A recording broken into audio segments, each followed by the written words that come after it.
Meus irmãos, quero convidá-los a abrir novamente a sua Bíblia comigo no livro de Eclesiastes, capítulo 1.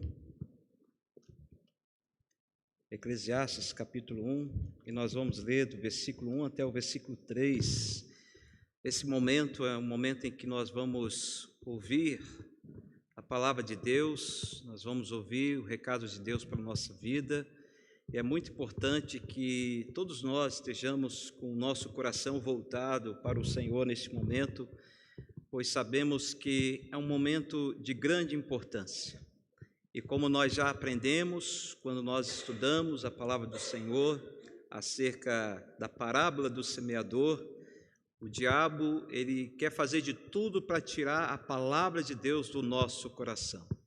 Então, que você fique em espírito de oração, orando para que Deus fale com você, para que a palavra de Deus possa chegar onde precisa chegar na sua vida. Eclesiastes capítulo 1, versículo 1 até o 3. Se você puder, fique em pé, nós vamos ler esses 3 versículos e depois nós vamos meditar aqui sobre a palavra do Senhor. Diz assim: palavra do pregador, filho de Davi, rei de Jerusalém.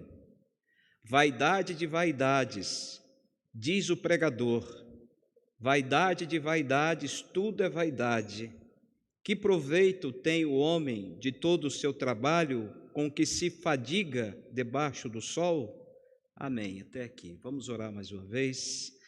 Senhor, assim como nós abrimos a sua palavra, pedimos que o Senhor abra também o nosso coração e nos ajude, Senhor, a entendermos o que o Senhor quer nos ensinar aqui nesta noite, e que em nome de Jesus, Pai, possa haver quebrantamento, possa haver, Senhor, entre nós salvação, conversão, cura, restauração, em nome de Jesus.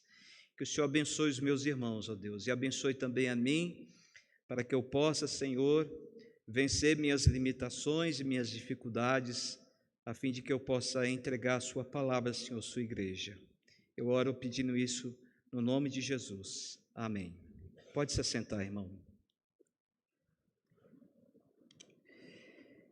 Irmãos, quando nós estamos diante da palavra de Deus, só existem 2 reações possíveis. Ou nós nos quebrantamos diante do Senhor, ou nós nos endurecemos diante do Senhor. A minha oração é que Deus possa nos dar um coração quebrantável, amolecido, para quando nós ouvirmos o que Deus tem a nos falar, que nós possamos louvar a Deus pela correção, pela admoestação, pela exortação, pelo ensino, pela educação na justiça que a palavra de Deus é capaz de nos dar. Então, durante esse tempo, continue em espírito de oração. Não se preocupe com o dia de amanhã, não se preocupe com as tarefas, com a roupa que está no varal, com a louça que está na pia, não se preocupe com nada disso. Peça a Deus: Senhor, fale comigo, eu quero ouvir a sua voz. Amém? O tema da mensagem hoje é uma pergunta.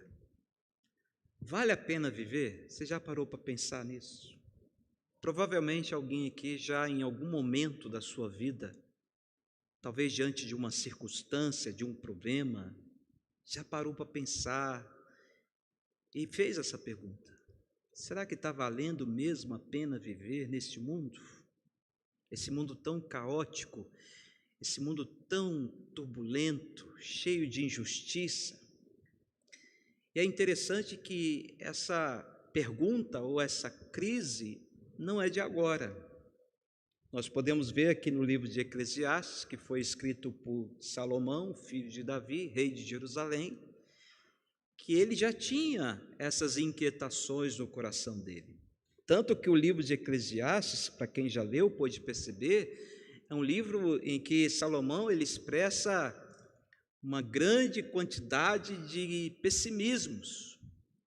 Ele analisa todos os contextos da vida e ele chega a uma conclusão muito pessimista.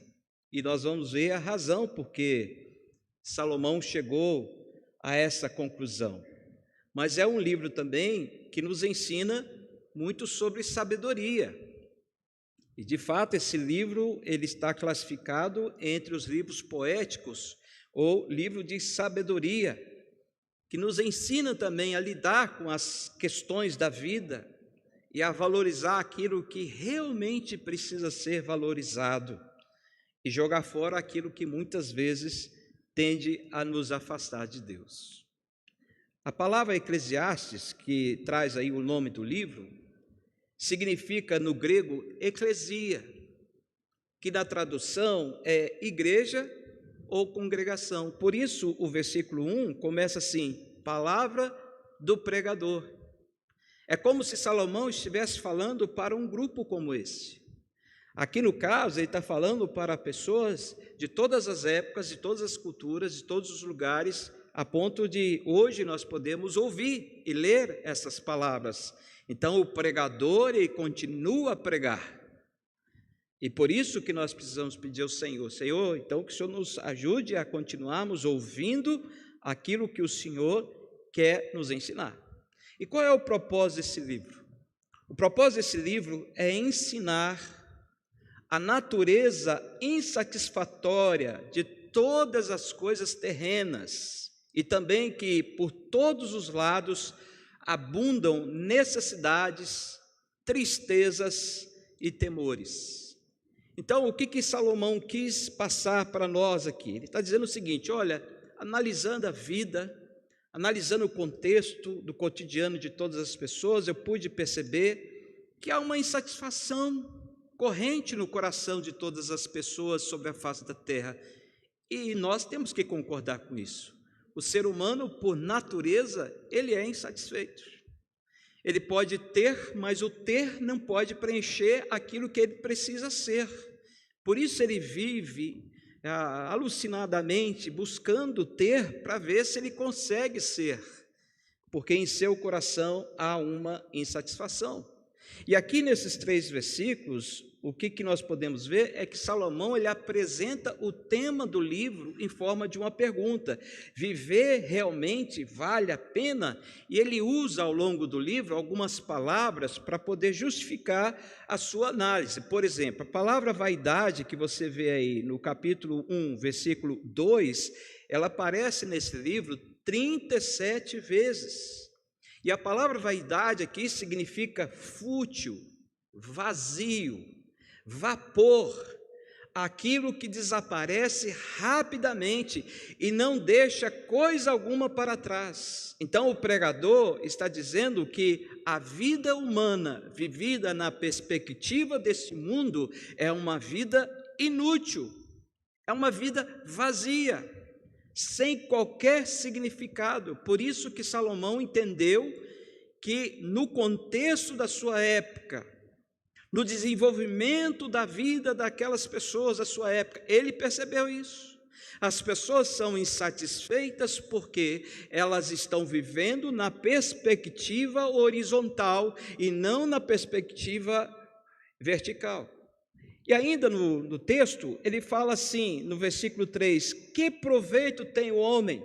E a palavra proveito aparece 9 vezes aqui. Ele está dizendo o seguinte: proveito aqui significa aquilo que resta, aquilo que é um ganho, uma vantagem, uma recompensa. Qual é a recompensa para o homem ficar correndo atrás dessas coisas temporárias, passageiras, no final da sua vida? E aí ele usa a palavra homem. Homem aqui significa, vem do hebraico Adão, da onde vem a palavra Adão, que Adão significa homem, e ele está falando do homem da perspectiva da criação, e não do homem à imagem e semelhança de Deus. Então este homem que um dia veio do pó e também voltará ao pó. Essa palavra aparece 35 vezes no livro. A palavra trabalho, que aparece aqui no versículo 3, Ela aparece 23 vezes, que significa labutar com exaustão, sem prazer, sem alegria, aquele marasmo, aquela coisa cansativa, rotineira, todos os dias fazer a mesma coisa. Ele está falando isso. E no versículo 3 ainda ele fala da expressão debaixo do sol, que nesse livro aparece 27 vezes, que é aquele que vive na perspectiva, como eu disse, humana e não celestial, ou seja, juntando algo que não pode ser guardado. A palavra mal, que ele também cita ao longo do livro, aparece 31 vezes, que é aquilo que inclui dor, tristeza, circunstâncias difíceis e aflição. Mas também ele usa muito a palavra sabedoria. 54 vezes Salomão ele usa a palavra sabedoria nesse livro, que quer dizer, é o ato de buscar a Deus e confiar em Deus e depositar a sua esperança no eterno. Mas ele também fala não somente de coisas tristes e pessimistas, mas ele fala também de gozo, que é uma menção das dádivas divinas, das delícias celestiais. Ele usa essa palavra 17 vezes e por fim ele usa o nome de Deus, Elohim, 40 vezes, que mostra para nós que ao usar essa palavra ele está falando do Deus Todo-Poderoso, o Deus glorioso, o Deus de toda a criação, que exerce o seu poder soberano sobre toda a face da terra. Muito bem. O que nós podemos aprender então desse livro tão fantástico, tão cheio de enigmas, mas tão edificante para a nossa vida? Eu quero compartilhar aqui algumas lições que eu pude aprender nesses 3 versículos e no contexto geral do livro. A primeira lição que eu aprendo é: a futilidade é a causa do estado caótico em que se encontra a humanidade hoje. Essa vaidade humana de querer ser quem não pode ser, de buscar algo que não pode ser guardado, que não tem nenhum valor, que é fútil, que é vazio. Esse poderia ser, inclusive, o lema da nossa geração, da maior parte das pessoas da nossa geração: vaidade, vaidade, tudo é vaidade.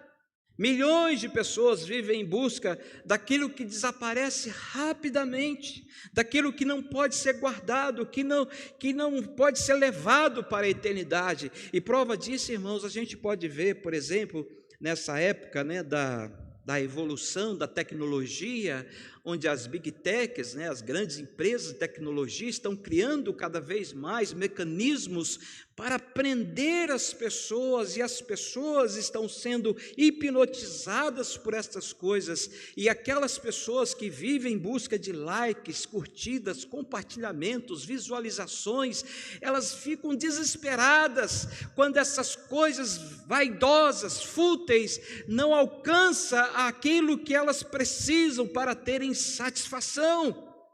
E isso nos ensina que o ser humano, ele está desesperado para ser o centro das atenções, ele quer a aprovação das pessoas, ele quer a autopromoção, e a Bíblia fala que isso é autoidolatria. E nota que quando as pessoas que vivem nesse universo não conseguem alcançar o número de likes e de curtidas, e não conseguem receber os prêmios que as big techs oferecem por aqueles que são influencers, essas pessoas elas ficam deprimidas, elas ficam desesperadas. E o pior de tudo é que a gente percebe que essas pessoas que têm a capacidade de influenciar outras pessoas pelas redes sociais, são pessoas que na sua grande maioria são fúteis, são vaidosas, são vazias, destituídas de alguma coisa que possa realmente dar satisfação ao ser humano. É algo que não pode ser guardado, é algo que evapora, desaparece, que não tem nenhum valor. Imagine uma pessoa que é dominada, infelizmente, pelas drogas, é um dependente químico. Se você fizer uma história dessa pessoa, você vai ver que lá no passado, provavelmente, ela começou experimentando o cigarro, esse cigarro que é vendido em tudo quanto é lugar. Aí o cigarro já não dava mais prazer, ofereceram para ela um cigarro de maconha. E aí o cigarro de maconha deu um away para ela, mas ela também começou a perceber que aquilo já não estava legal, então ela partiu para a cocaína. A cocaína deixou ela mais excitada, né? Deu um tchan maior, mas ela viu que a cocaína agora também está fraca, então ela vai para o crack, o lixo do lixo de todas as drogas. E quando eu percebo a situação que nós estamos vendo hoje, irmãos, uma pessoa fútil, ela não se contenta com o que tem, ela precisa de novidades para satisfazer sua abstinência. Então ela corre atrás do vento, ela vai na onda. E isso explica porque há milhões de pessoas por aí vivendo sem prazer, sem alegria, sem satisfação, e ficam então experimentando tudo aquilo que lhes é oferecido, mas o resultado depois é o quê? Tristeza, decepção, frustração, mágoa, enfim, uma série de problemas, porque é correr atrás do vento, é perder sua energia, é perder suas forças, é desprezar sua juventude, é jogar fora uma oportunidade de ouro de fazer algo que realmente glorifica a Deus. Enquanto que o prêmio para as pessoas que estão correndo atrás dessas coisas é uma coroa corruptível, a Bíblia fala que para aqueles que amam verdadeiramente ao Senhor, o que lhes está aguardado é uma coroa incorruptível. Então nós temos que decidir o que nós queremos: uma coroa de louros, em que daqui a pouco ela vai murchar, ela vai secar, ela vai evaporar, vai se perder, ou a coroa de glória, a coroa da vida. Mas para termos essa coroa da vida, a Bíblia fala que isso exige de nós um esforço, exige de nós um preço a ser pago, não pago para a salvação, mas pago por causa da santificação que é operada em nós. Então Paulo escreveu aos Coríntios, capítulo 9, versículo 25 a 27, o seguinte: todo atleta em tudo se domina, aqueles para alcançar uma coroa corruptível, nós, porém, nós que amamos o Senhor, nós que nos rendemos ao Senhor, nós que somos templo do Espírito Santo, nós que temos o nosso nome gravado no livro da vida, nós que fomos marcados com o selo de Cristo, com a marca de Cristo, Paulo está dizendo, nós estamos interessados na coroa incorruptível, não na futilidade dessa vida, mas das coisas eternas. Aí ele fala mais: assim corro também eu, não sem meta. Eu não corro desesperado de um lado para o outro, correndo atrás do vento, como Salomão diz, mas assim luto, não como desferindo golpes no ar, como um louco, como um doido, mas ele fala: eu esburro o meu corpo e o reduzo à escravidão, para que, tendo pregado a outros, não venha eu mesmo ser desqualificado. Ou seja, o que Paulo está dizendo, irmãos, é que essa coroa incorruptível exige de nós esse esforço, o mortificar a nossa carne todos os dias, o morrer para este mundo, o morrer para o modismo, o morrer para as vaidades desse século e viver para Deus, olhar para Deus, seguir a Deus e realmente viver para Deus. Infelizmente, há muitos cristãos hoje que estão seguindo o péssimo exemplo de Salomão, porque Salomão, quando ele começou a reinar, ele era um servo fiel, temente a Deus, um homem realmente digno de ser imitado, mas com o passar do tempo, por causa dos seus muitos relacionamentos amorosos e também das suas esposas, Salomão se desviou, seu coração se afastou e ele seguiu outros ídolos e outros falsos deuses. E Paulo fala isso em 2 Timóteo 4,10, quando ele cita o caso de Demas, que era seu companheiro de viagem, que era alguém que ajudava, auxiliava o apóstolo nas suas viagens. Paulo diz assim: Demas, tendo amado o presente século, me abandonou. Ou seja, ele estava correndo tão bem, ele estava andando tão bem com o Senhor, ele pregava bem, ele ensinava bem, era uma pessoa fiel ao meu lado, mas olha só o que aconteceu: ele amou o presente século, ele se deixou levar pelas vaidades, pela futilidade, ele desejou a coroa corruptível e abriu mão da incorruptível. Em 1 João 2,15, a Bíblia fala assim: não ameis o mundo, nem as coisas que há no mundo, porque o amor ao mundo é inimizade contra Deus. Diz a palavra também em Tiago 4,4, quando ele fala assim: a amizade do mundo é inimiga de Deus. E aquele que quiser ser amigo do mundo, a Bíblia fala, constitui-se inimigo de Deus. Então, se for o seu caso aqui, quem sabe, talvez você tenha se esforçado muito, se entregado muito aos prazeres desta vida, às vaidades, às futilidades. Você está então amando o mundo, e a Bíblia está dizendo que se você estiver amando o mundo, a Bíblia fala, não sou eu, que você então é inimigo de Deus. Ora, Deus não tem inimigos, Deus não tem adversários, Deus não tem quem possa com Ele. Então eu prefiro ser amigo de Deus. Você quer ser amigo de Deus também? Portanto, meus irmãos, essa é a primeira lição que eu aprendo aqui. Vaidade, vaidade, tudo é vaidade. Essa é a razão porque a humanidade está tão caótica em todos os sentidos, moral, político, espiritual, financeiro, relacional, enfim. A gente percebe realmente uma sociedade cada vez mais incrédula e corrupta e distante de Deus. Mas há uma segunda lição aqui que eu também aprendo. A lição é que o pecado é que está empurrando essa humanidade para esse caos que nós estamos vendo. Tudo isso que nós estamos vendo, irmãos, só tem uma razão, uma explicação, é a presença e a aceitação passiva do pecado, isso seja naquele que não crê em Cristo e naquele que crê. Então, quando nós, por algum motivo, nos deixamos levar por esse modismo, correndo atrás do vento, correndo atrás de vaidades, a razão última é, tem alguma coisa na minha vida que não está certa, e essa coisa está me dominando, está me afastando de Deus, e por isso eu estou colocando o meu coração nas coisas deste século, e não nas coisas lá do alto. Quando Salomão escreveu esse livro, o que ele percebeu na sua época? Ele percebeu pobres e injustiçados, ele viu políticos corruptos, ele viu líderes incompetentes, pessoas culpadas que permaneceram impunes, ele viu livres para cometer outros crimes, ele viu o materialismo exacerbado, ele viu coisas que realmente assim é de assustar naquela época. Nós estamos falando de aproximadamente 3.000 anos atrás. E veja como são as coisas bem atuais. Não parece que ele está falando dos nossos dias?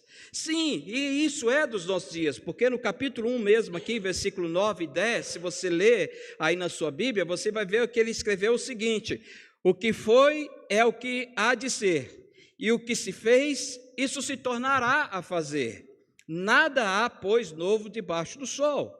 Há alguma coisa de que se possa dizer, isto é novo? Não, diz ele, já foi nos séculos que foram antes de nós. Então, a palavra de Deus é tão atual que Salomão está dizendo aqui, olha, o que vocês estão vivendo aí, se ele pudesse abrir uma janela aqui no templo e falar conosco, fique tranquilo, porque o que vocês estão vivendo aí no Brasil hoje é o que eu já vivi isso aqui também há quase 3.000 anos atrás. Ou seja, tudo o que nós estamos percebendo, irmãos, nesse caos que envolve toda a humanidade, e isso no mundo inteiro, não é nada novo. Nós já passamos por isso. Então, o que está acontecendo hoje? O que está acontecendo é que aumentou a população mundial, 8 bilhões. Quanto mais gente, mais pecado. Quanto mais pecado, mais maldade. Quanto mais maldade, mais injustiça, mais violência, e assim por diante. E por que essas coisas acontecem no mundo? 1 João, capítulo 5, 19, diz assim, sabemos que somos de Deus, e que o mundo, o que, igreja? Jaz no maligno. Mas olha como ele começa a sentença, sabemos que somos de Deus. Então, se somos de Deus, nós não estamos sob o poder do maligno. O mundo está, mas aquele que está em Cristo não está. Então, nós podemos ficar tranquilos em relação a isso. Porém, nós não podemos ficar passivos ou como se nada estivesse acontecendo. E Paulo, escrevendo aos Coríntios, citando Paulo novamente, ele fala também de outra razão porque o mundo está como está. Ele diz assim, porque o Deus deste século cegou o entendimento dos incrédulos, para que lhes não resplandeça a luz do evangelho da glória de Cristo, o qual é a imagem de Deus. Sim, nós devemos ter muita sabedoria e pedir a Deus estratégias que sejam de acordo com a palavra do Senhor para pregarmos o Evangelho. Sim, nós devemos fazer isso, mas nós nunca podemos negociar o Evangelho de Deus com os costumes e a tradição e a cultura desse mundo. E o que nós estamos vendo por aí, infelizmente, é que há muitos grupos que se dizem religiosos, crentes, cristãos, evangélicos, que estão negociando o Evangelho do Senhor.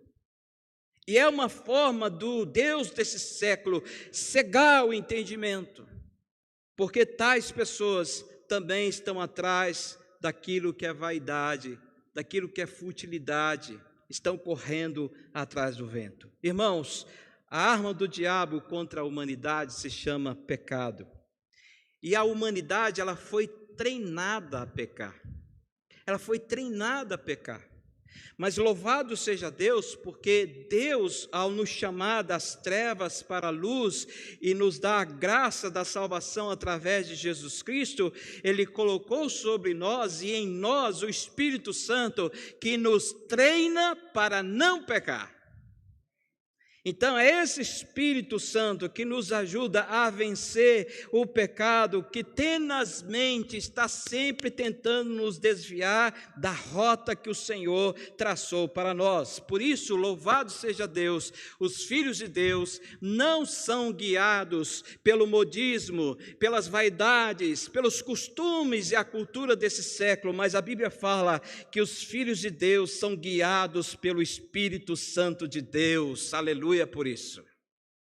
Então, o Espírito Santo que habita no coração do crente, ele é o guia, ele é o consolador, ele é aquele que está ao lado, ele é aquele que conduz para o caminho certo, é aquele que faz brilhar o caminho para que o cristão não tropeça e caia. Ele é aquele que dá testemunho do Senhor Jesus Cristo, que faz o crente lembrar do sacrifício glorioso do Senhor, a ponto de dar sua vida na cruz por nós. Então, Paulo, de novo, citando aqui Paulo, em Gálatas agora 4:6, ele fala assim: já que nós somos filhos de Deus, ou seja, e porque vós sois filhos, enviou Deus ao nosso coração o Espírito de seu Filho que clama, Abba, Pai. Abba, Pai. Louvado seja Deus por isso. Nós não estamos aqui porque escolhemos estar aqui, mas fomos escolhidos primeiro por Deus. Nós não estamos aqui declarando nosso amor por Deus porque nós decidimos amar a Deus. Não, nós amamos a Deus porque Ele nos amou primeiro. Não fomos nós que escolhemos ser filhos de Deus, mas Ele nos fez seus filhos através do sangue e do sacrifício de Jesus Cristo. Portanto, como filhos de Deus que sois, Paulo diz assim: considerai-vos mortos para o pecado, mas vivos para Deus em Cristo Jesus. É isso que nós precisamos fazer. Então, enquanto esse mundo perdido está correndo atrás do vento, da vaidade, tentando encontrar alguma coisa para satisfazer o seu coração, preencher esse vazio, irmãos, nós temos a graça de sermos filhos de Deus e como filhos somos guardados, somos potencializados pelo Espírito Santo e por causa do Espírito Santo que habita em nós, nós podemos dizer não para o pecado e sim para Deus. Nós podemos dizer não para as vaidades deste mundo e sim para as coisas celestiais. Nós podemos colocar as nossas coisas lá no alto e não nas coisas aqui deste mundo. Salomão tinha tudo, era rico, era sábio, era famoso, era uma pessoa que tinha um exército inteiro sob o seu domínio, mas Salomão, por um instante, ele colocou o seu coração nas coisas deste mundo e por causa disso Salomão se desviou da presença do Senhor e na conclusão do seu livro ele diz: olha, volte-se para o Senhor, enquanto você é jovem, antes que venham os maus dias. Então essa é a segunda lição que eu aprendo aqui. A razão caótica que nós estamos vendo na sociedade, na humanidade toda, é o pecado. Esse pecado que eu e você temos que lutar contra ele todos os dias. e não somos capazes de vencê-lo pelas nossas forças, mas somente pela força de Deus que está sobre nós. Mas há uma terceira lição aqui. Nota de novo o capítulo 1, versículo 1 a 3. Salomão, ele diz assim no versículo 3: que proveito tem o homem de todo o seu trabalho com que se fadiga debaixo do sol? Veja que visão pessimista de Salomão. Ele estava dizendo assim, olha, a gente faz, realiza, trabalha e tudo, mas no final das contas isso não tem nenhum valor. Talvez seja o pensamento de muitas pessoas hoje também. Talvez há entre nós pessoas que talvez pensam assim. E se tratando das coisas espirituais, muito mais. Para que eu vou me dedicar à obra de Deus? Eu não ganho nada com isso. Eu não tenho proveito nenhum, não tenho recompensa nenhuma. Por que eu vou me dedicar a um ministério que Deus está me chamando para trabalhar, mas eu estou de braços cruzados dizendo, não vou não, Deus, porque se eu me ocupar nesse ministério, vai me faltar tempo para eu conquistar as coisas que eu quero. Não tem nada de errado de você ter as coisas que esse mundo pode ter. Afinal, a palavra de Deus diz que se nós obedecermos o Senhor e andar nos seus caminhos, nós comeremos o melhor desta terra. Mas veja, primeiro nosso coração tem que estar no coração de Deus, aí Ele nos dá o melhor. Mas se o nosso coração não estiver no coração de Deus, nós vamos comer as migalhas deste mundo. E vamos deixar de lado os manjares do Senhor que Ele tem preparado para nós. Então, para Salomão, todo o trabalho era sem proveito algum. Mas nota o que diz 1 Coríntios 15, versículo 58. Talvez você saiba de cor. Portanto, meus amados irmãos, sede firmes, se você sabe, fala, inabaláveis e sempre abundantes na obra do Senhor, sabendo que no Senhor, o quê? O vosso trabalho não é vão, não é vão. Se o homem não te recompensa, Deus te recompensa. Não espere ser honrado pelo homem, não espere a recompensa do homem. O crente faz o serviço de Deus aguardando no Senhor, e se Ele quiser nos recompensar, amém. Se Ele não quiser nos recompensar, amém a si mesmo, porque a Ele seja a honra, a Ele seja a glória para todos sempre. Então, o cristão que tem essa mentalidade, que entendeu isso, que foi criado para o louvor da glória de Deus, ele se recusa a não ser um cristão ativo na obra do Senhor. Ele se recusa a não colocar os seus dons e a sua vida, a sua força, a sua sabedoria e inteligência a serviço do Senhor. Ele serve a Deus e Deus o abençoa. Ele serve a Deus e Deus o honra. Ele serve a Deus e Deus o recompensa, como disse Jesus, entra no teu quarto e ora em secreto, e o teu pai que te vê em secreto te recompensará.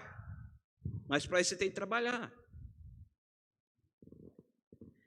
porque todos nós fomos chamados por Deus para essa missão.